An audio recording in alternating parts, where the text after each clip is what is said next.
Pada kali ini kita akan membahas materi tentang troubleshooting dari jaringan. Jadi intinya kalau troubleshooting itu ya sebenarnya pekerjaan yang cukup sulit gitu karena harus mengidentifikasi masalahnya dan kita harus memperbaiki masalah-masalah yang ada di dalam jaringan tersebut. Nah, kita masuk ke dalam pengertian dasarnya. Jadi pengertian dasar troubleshooting itu adalah proses melakukan serangkaian kegiatan ya sebenarnya dalam meminimalisir adanya potensi-potensi permasalahan antara satu persatu sebelum ditemukan sumber permasalahan tersebut. Jadi seperti yang saya garis bawahi di sini, di situ ada permasalahan. Jadi apabila di dalam sebuah jaringan itu tidak bisa connect, tidak bisa mengirimkan data, pasti itu ada masalah. Tapi apakah kita akan mengetahui langsung bahwa di dalam jaringan tersebut, oh ternyata masalahnya ada di router, oh ternyata masalahnya ada di IP, oh masalahnya ada di kabelnya. Kan kita belum tentu kita akan mengetahui masalah-masalah itu sumbernya dari mana. Jadi di sini di materi troubleshoot jaringan ini sebenarnya kita akan membahas ada tahapan-tahapan di mana kita akan melakukan identifikasi dari tahap 1 sampai dengan tahap yang paling terakhir. Ya kenapa kok harus ada tahapan tersebut gitu? Jadi sebenarnya tahapan tersebut ya digunakan untuk lebih mengefisiensikan atau lebih efisien kita dalam bekerja. Jadi tidak semata-mata kita secara acak mengidentifikasi bahwa jaringan tersebut, oh ternyata masalahnya ada di router kita, coba routernya diganti. Oh ternyata masalah jaringannya masih ada, kan tidak semata-mata seperti itu. Jadi kita harus lihat step by step-nya, langkah demi langkahnya. Jadi nanti tingkat efisiensi kerjanya akan lebih maksimal. Dengan demikian, kinerjanya itu akan semakin baik, lalu untuk identifikasinya akan semakin valid.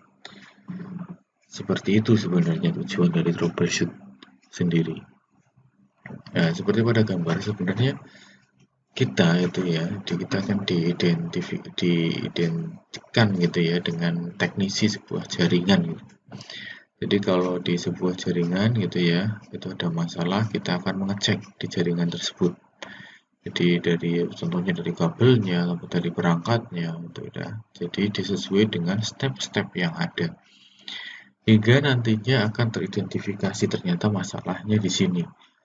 Tapi kita tidak berhenti di identifikasi saja gitu. Contohnya ada di dalam satu jaringan di sini ya, ternyata kabelnya belum dicolok gitu. Apakah kita hanya selesai memberikan laporan ini kabelnya ternyata belum dicolok atau belum dikonekkan gitu. Apakah sampai situ ya tidak gitu. Troubleshooting itu ya tidak semata-mata kita mengidentifikasi sebuah masalah, tapi kita juga harus melakukan solusi-solusi yang nantinya akan diberikan sebagai sarana untuk memperbaiki sebuah jaringan atau jaringan tersebut. Jadi di tahapannya kita akan melihat identifikasi masalahnya dari step-step itu. Setelah terjadi, oh ternyata ada masalah di titik A gitu. Nah, selanjutnya kita akan memberikan solusi bagaimana cara kita memperbaiki titik tersebut.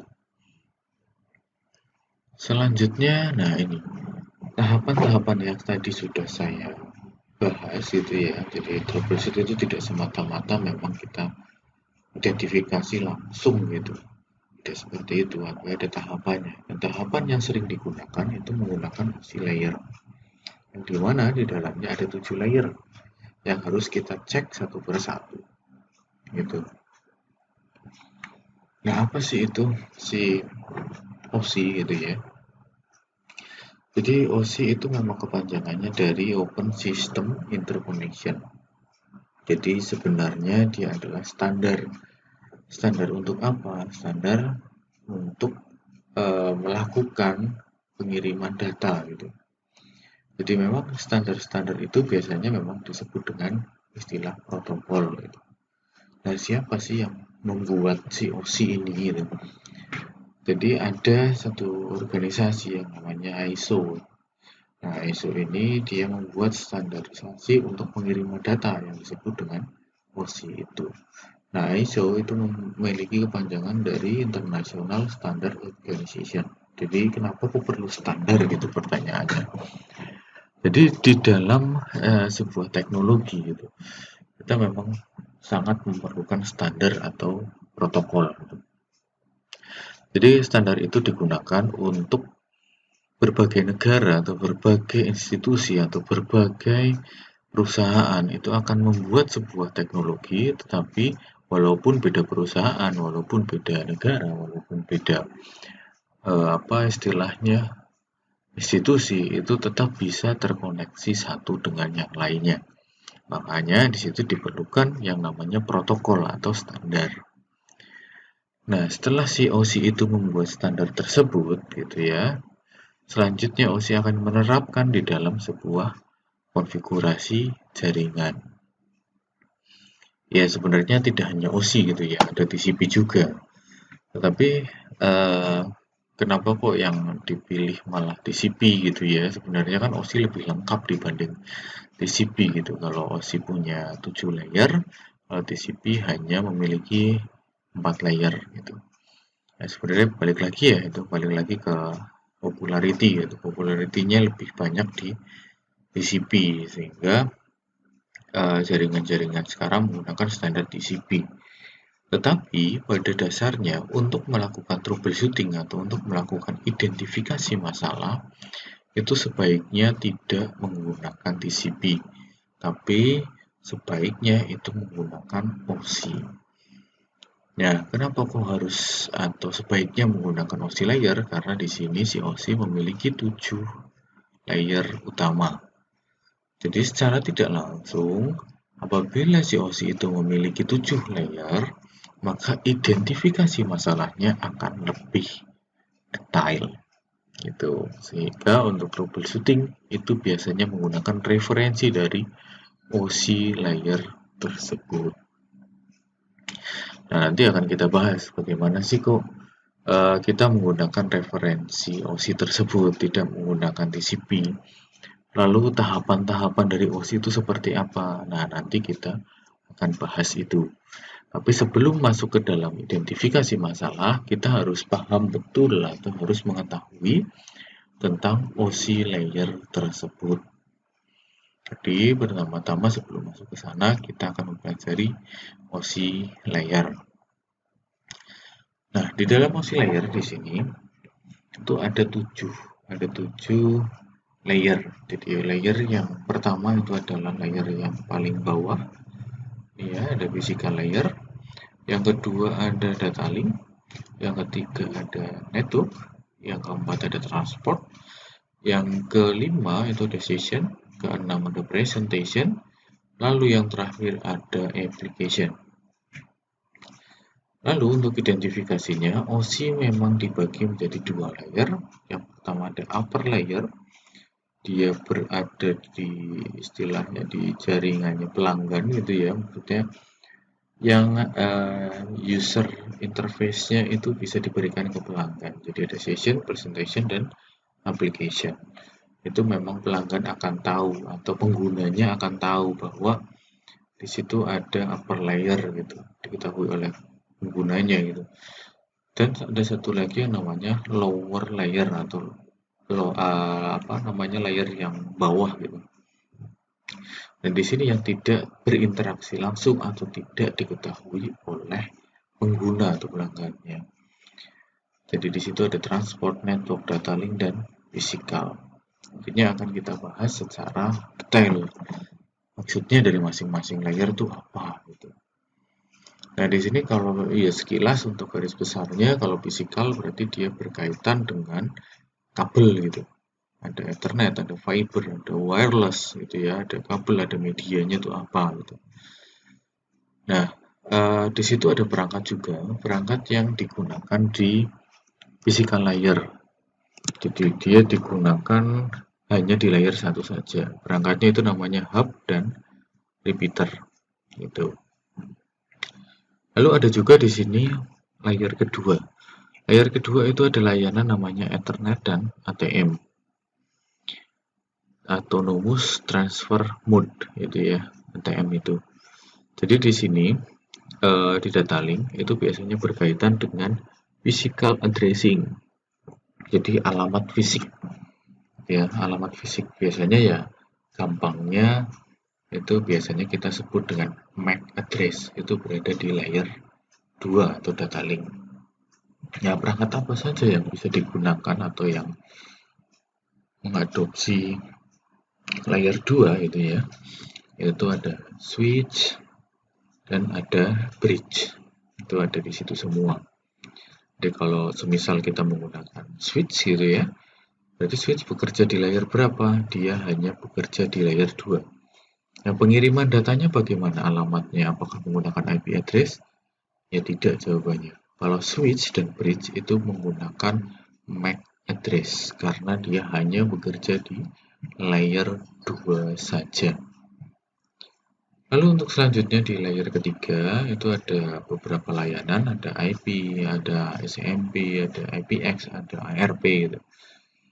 Ya intinya di sini adalah pengalamatan tapi bukan fisik, pengalamatan yang bersifat logik. Jadi gampangnya kalau di dalam layer 3 ini network di situ akan berkutat dengan IP. IP address itu berada di layer network. Nah, perangkatnya apa? Perangkatnya adalah router. Dia Di perangkat router dia pengiriman datanya bukan menggunakan MAC address tapi menggunakan alamat IP, ICMP dan lain sebagainya. Nah, untuk selanjutnya ada di layer keempat gitu ya. Di layer keempat ini berarti dia ada transport. Jadi transport ini dia akan mengirimkan segmen-segmen gitu ya, mengirimkan segmen yang dikirimkan dari pengirim ke penerima gitu. Dia menggunakan metode yang namanya TCP ya dan UDP sebenarnya. Ada juga sih sebenarnya SPX, tapi ini jarang dipakai. Tapi yang sering digunakan atau sering dibahas itu adalah TCP dan UDP. Jadi intinya kalau TCP itu dia banyak verifikasi tapi handal. Contoh nyatanya ya, maksudnya analoginya gitu. Kalau TCP itu kalau kita analogikan sebagai kurir gitu ya, kurir barang gitu. Kalau kita menggunakan TCP, itu kurir barang itu akan memverifikasi oh alamat tujuannya ini. Terus paketnya akan dikirim ke alamat tersebut dan dipastikan bahwa ada yang menerima di sana. Jadi kurir itu akan mengirimkan paket, datang ke rumah, oh ternyata ini alamatnya betul. Lalu penerimanya betul atau tidak, diverifikasi lagi. Oh iya ini betul, berarti paketnya akan diberikan ke penerima. Itu kalau TCP, analoginya seperti itu. Nah kalau UDP tidak. Dia analoginya itu seperti ini, sama seperti kurir gitu ya. Tapi kurir itu kurir yang tidak baik gitu. Jadi ada data gitu ya, ada barang gitu yang akan dikirimkan ke alamat A gitu. Dia tidak verifikasi bahwa alamat A itu ada atau tidak. Jadi ujuk-ujuk gitu ya. Yang penting dia membawa barang itu, lalu perjalanan menuju tujuannya. Oh ternyata alamatnya nggak ada di situ. Ya barang tetap aja ditaruh di situ gitu. Mau ada penerimanya, mau tidak, ya barang tetap diberikan gitu. Nah terus kalau semisal oh ada alamatnya, tapi penerimanya harusnya bukan ini, ya barang tetap diberikan saja gitu. Jadi di dalam UDP itu tidak ada jaminan bahwa data tersebut itu sampai ke tujuan. Kalau TCP ada. Itu. Jadi layanan, contoh layanan ya, contoh layanan yang menggunakan TCP gitu ya. Menggunakan TCP itu biasanya dia bersifat verifikasi itu. Contohnya pengiriman data menggunakan FTP gitu ya. Itu dia menggunakan TCP. Jadi ada verifikasi oh tujuan sama dia bisa diandalkan sama Yang terakhir berarti ada verifikasi bahwa data itu bisa diterima oleh si tujuannya. Kalau UDP itu biasanya dia mengandalkan kecepatan, tidak mengandalkan bahwa data itu harus sampai sesuai dengan tujuannya. Nah, layanan apa yang biasanya menggunakan UDP? Biasanya kalau menggunakan UDP itu RTP, Real Time Protocol. Jadi pada saat kita telepon menggunakan WhatsApp gitu ya, itu kan eh, data berupa suara gitu dikirimkan dan harus cepat sampai tujuan walaupun ada delaynya ya harus sedikit, itu menggunakan UDP. Jadi biasanya kalau ada UDP itu tidak ada jaminan paket diterima. Makanya kalau pada saat pengiriman data atau kita menggunakan layanan UDP itu kalau semisal ada masalah, contohnya pas kita telepon menggunakan WhatsApp kadang-kadang putus, kadang-kadang hilang suaranya, kadang-kadang nggak jelas suaranya, yaitu UDP gitu ya. Jadi yang penting pengiriman datanya itu sampai tujuan dengan cepat. Gitu, mau datanya itu rusak, mau datanya itu error atau apapun, ya yang penting sampai dengan tujuannya dengan cepat. Itu UDP. Lalu di session, ya, jadi di session ini sebenarnya dia ada layanan namanya AppleTalk sama Winsock gitu ya. Cuma pada dasarnya di session ini dia akan apa ya istilahnya, membuat jalur gitu ya, membuka link gitu. Jadi membuka link. Jadi dia akan membuka link, di jalur itu terjadi komunikasi gitu. Jadi dia akan mengkoneksikan gitu ya. Kapan waktu mengkoneksikannya, kapan waktu idle-nya untuk pengiriman datanya, dan kapan jaringan itu akan selesai mengirimkan data. Itu adalah session. Jadi dia berkaitan dengan ya bisa dibilang waktu gitu ya. Kapan waktu mulai, kapan waktu pengiriman berlangsung, dan kapan waktu selesainya. Seperti itu. Terus selanjutnya di layer ke-6 gitu ada presentation. Jadi di sini ada berupa format, gampangnya itu format. Jadi ada JPEG, ada GIF, ada MPEG, gitu ya, ada MP4 gitu dan lain sebagainya gitu ya. Itu masuk ke dalam presentation. Dia akan mempresentasikan format dari sebuah data itu. Itu. Selain ada format, di situ ada encryption. Jadi data itu akan dienkripsi. Nanti ada penjelasannya. Jadi gampangnya kalau dienkripsi itu akan dikunci. Jadi tidak sembarangan orang bisa membuka atau tidak sembarangan sistem bisa membuka data-data yang dikirimkan dari jaringan tersebut. Itu dilakukan oleh layer presentation. Lalu di layer paling akhir gitu ya, layer paling atas gitu ya, ada layer 7. Itu application. Nah, application ini adalah aplikasi yang menjalankan layanan di sebuah jaringan. Contohnya di situ ada HTTP, ada FTP, ada SMTP gitu ya. Layanan yang berhubungan langsung dengan usernya itu apa saja. Nah, itu yang masuk di layer ke-7. Seperti itu. Nah, itu untuk secara garis besar layer di dalam OSI itu ada 7 ya, penjelasannya seperti itu secara garis besar. Nah, nanti setelah ini ya akan ada penjelasan secara detail dari layer 1, layer 2, layer 3 sampai dengan layer ke-7. Nah, di dalam OSI layer itu ada yang namanya PDU atau Protocol Data Unit. Jadi intinya di situ adalah membuat potongan-potongan antar layer. Jadi potongan apa? Potongan data. Jadi potongan data tersebut akan dilihat hanya di layer tertentu saja.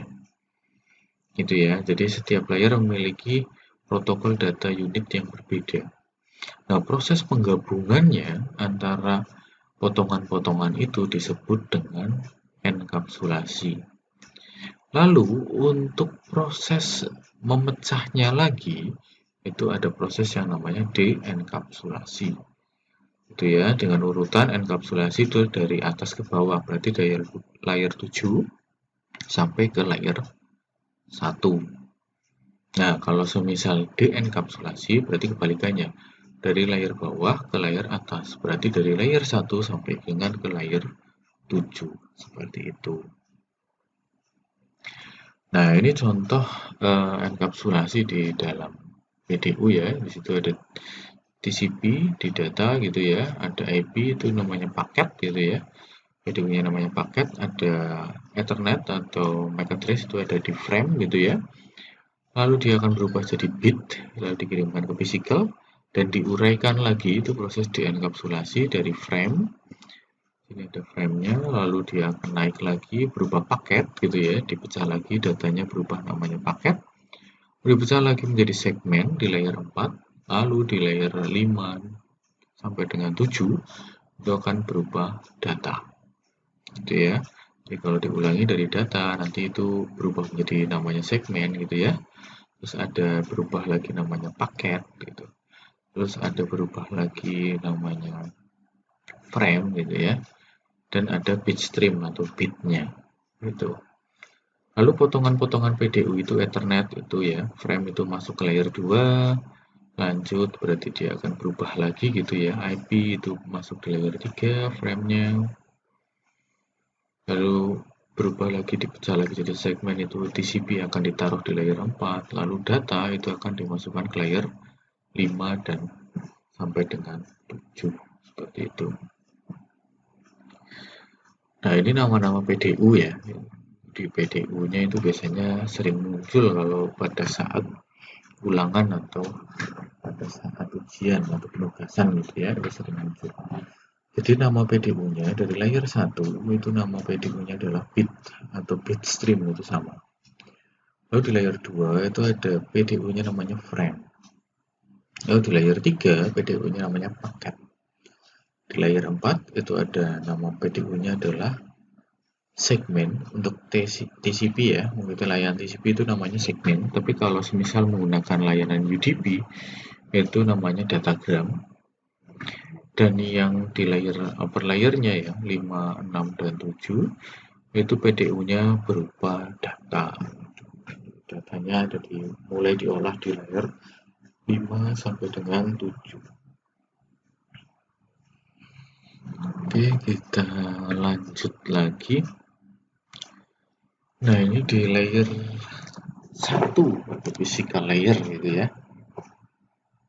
Jadi seperti yang tadi garis besarnya ya, physical layer itu akan bekerja pada layar paling bawah itu berupa kabelnya atau media transmisinya. Jadi di dalam media transmisinya dia akan mengirimkan bit-bit data, tapi perangkatnya itu dinamakan dengan kabel biasanya. Kabelnya berupa kabel LAN gitu ya, atau Ethernet, Ethernet, bisa juga dengan kabel fiber optik, bisa juga dia tidak menggunakan kabel tapi menggunakan wireless. Nah, biasanya di sini juga berkaitan dengan NIC, Network Interface Card. Dalam NIC nanti akan ada perubahan gitu ya, ada komunikasi antara layer 1 dengan layer 2.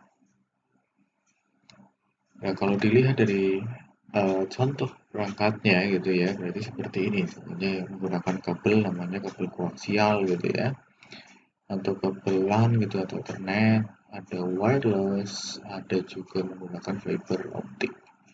Nah, ini semua itu merupakan contoh dari layer 1 seperti itu. Yang selanjutnya di sini layer 2. Jadi namanya adalah data link layer.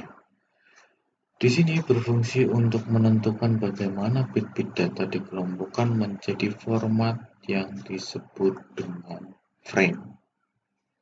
Nah, frame ini juga disebut dengan PDU. Jadi nanti di layer 2 dia akan membuat frame gitu yang akan dikirimkan. Jadi pada dasarnya kalau di layer 2 dia akan menggunakan media access control address atau yang biasa kita kenal dengan MAC address gitu ya. Jadi pengalamatan fisik itu berada di layer 2. Nah, di situ untuk menentukan bagaimana perangkat-perangkat jaringan seperti hub, bridge, repeater, switch itu bisa beroperasi, itu berarti ada di layer 2. Jadi kalau semisal hubnya rusak gitu ya, bridge-nya rusak, repeaternya rusak, switch-nya ternyata rusak. Nah, itu berarti identifikasi masalahnya ada di layer 2. Seperti itu. Jadi contoh layer 2 ya, ada beberapa contoh, ada NIC gitu ya. NIC juga untuk wireless gitu, dan di sini ada switch gitu. Nah, NIC ini memang berkaitan dengan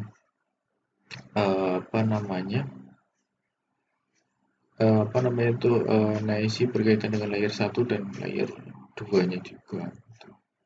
Jadi dia saling terhubung satu dengan yang lainnya.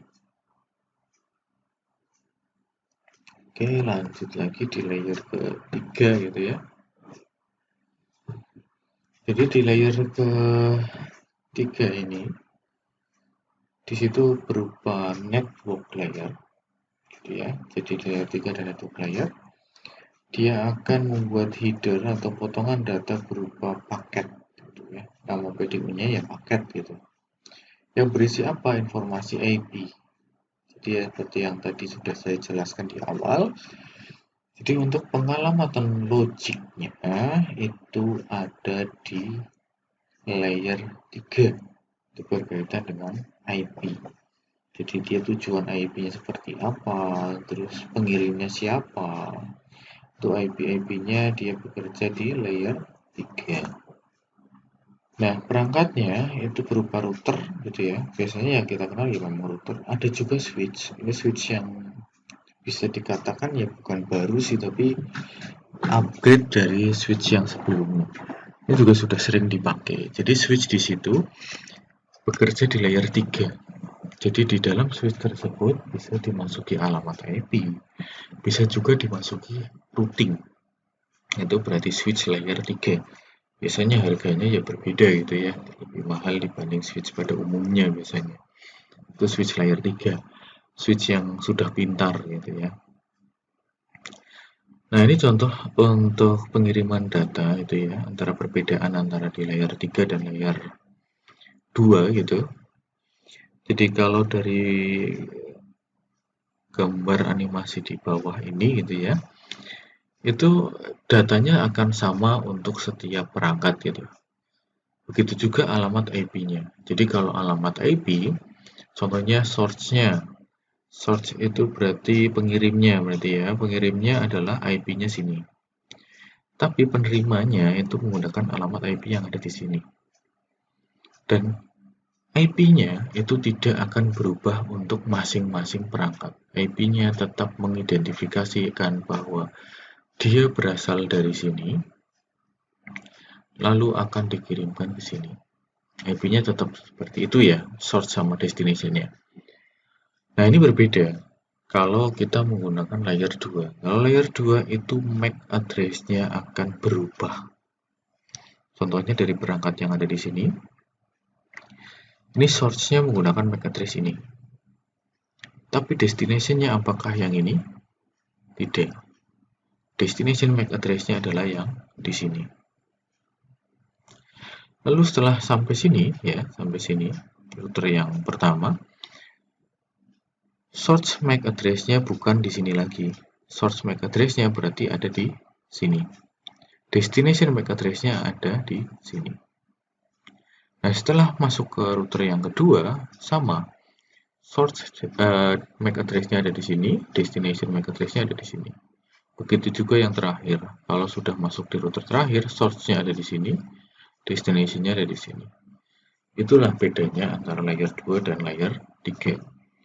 MAC-nya setiap perangkat akan berubah, tapi IP-nya dan datanya itu tidak akan berubah untuk beberapa perangkat atau banyak perangkat yang terhubung. Seperti itu, seperti animasi yang ada di sini. Oke, lanjut di layer keempat. Layer keempat adalah transport layer. Layer ini akan melakukan pemecahan data ke dalam paket data dan disusun gitu ya, disebut dengan segmen ya. Jadi di segmen itu dibuat di layer 4 gitu. Nah, protokolnya di situ kita menggunakan protokol TCP atau UDP. Jadi bagaimana cara pengiriman datanya? Apakah cepat? Ataukah bisa diandalkan? Ataukah ada jaminan paket-paket data atau data-data tersebut sampai tujuannya? Itu semua yang mengatur adalah transport layer. Nah, ini transport layer. Jadi dia akan mengatur bagaimana metode pengiriman datanya, gitu ya. Walaupun dipecah, gitu ya.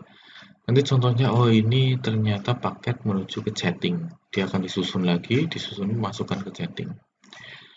Lalu di sini contohnya dia akan mengakses website. Berarti dia akan ke websitenya. Begitu juga dengan layanan lain. Dia akan dipecah, disusun lagi sesuai dengan layanannya.